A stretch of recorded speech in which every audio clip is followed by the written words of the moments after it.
জান্নাতে প্রবেশকারী সর্বশেষ ব্যক্তি অথবা সর্বনিম্ন মানের জান্নাতীও কিন্তু ছোট জান্নাতের বা কম সুখের অধিকারী হবে না। এ ব্যাপারে মহানবী সাল্লাল্লাহু আলাইহি ওয়াসাল্লাম বলেছেন, সর্বশেষে যে ব্যক্তি জাহান্নাম থেকে বের হয়ে জান্নাতে প্রবেশ করবে তার সম্পর্কে অবশ্যই আমার জানা আছে। এক ব্যক্তি হামাগুড়ি দিয়ে বা বুকে ভর দিয়ে চলে জাহান্নাম থেকে বের হবে, তখন আল্লাহ আজ্জা ওয়াজাল বলবেন, যাও জান্নাতে প্রবেশ করো। সুতরাং সে জান্নাতের কাছে এলে তার ধারণা হবে যে জান্নাত পরিপূর্ণ হয়ে গেছে। ফলে সে ফিরে এসে বলবে, হে প্রভু, জান্নাত তো পরিপূর্ণ দেখলাম। আল্লাহ আজ্জা ওয়াজাল বলবেন, যাও জান্নাতে প্রবেশ করো। তখন সে জান্নাতের কাছে এলে তার ধারণা হবে যে জান্নাত তো ভরে গেছে। তাই সে আবার ফিরে এসে বলবে, হে প্রভু, জান্নাত তো ভর্তি দেখলাম।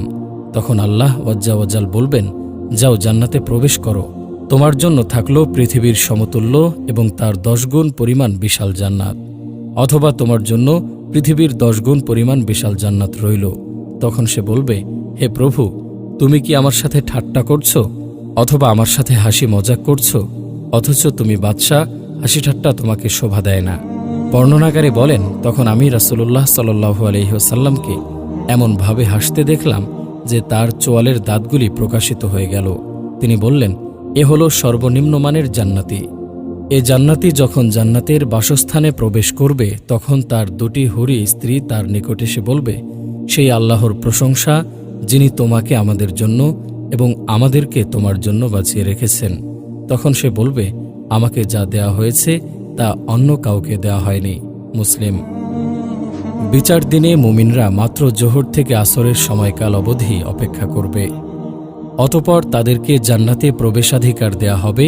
সে কি আনন্দের দিন, যেদিন ফেরেশতাগণ তাদেরকে সম্মানের সাথে চিরসুখময় বেহেশতের দিকে দলে দলে পথ দেখিয়ে নিয়ে যাবেন। কত কষ্ট ভোগা ও দেখার পর যখন জান্নাতের দরজায় পৌঁছবে তখন ফেরেশতাগণ তাদেরকে সালাম ও স্বাগত জানাবেন। মহান আল্লাহ বলেন, যারা তাদের প্রতিপালককে ভয় করে তাদেরকে দলে দলে জান্নাতের দিকে নিয়ে যাওয়া হবে। যখন তারা জান্নাতের নিকট উপস্থিত হবে এবং জান্নাতের দরজা খুলে দেওয়া হবে এবং তার রক্ষীরা তাদেরকে বলবে, তোমাদের প্রতি সালাম, তোমরা সুখী হও এবং স্থায়ীভাবে বাস করার জন্য জান্নাতে প্রবেশ করো। এই জান্নাত হল সেই মুমিনদের পুরস্কার যাদের বিশ্বাস, কথা ও কর্ম শুদ্ধ ছিল, যাদের অন্তর ছিল নির্মল, কথা ছিল উত্তম এবং কর্ম ছিল সৎ।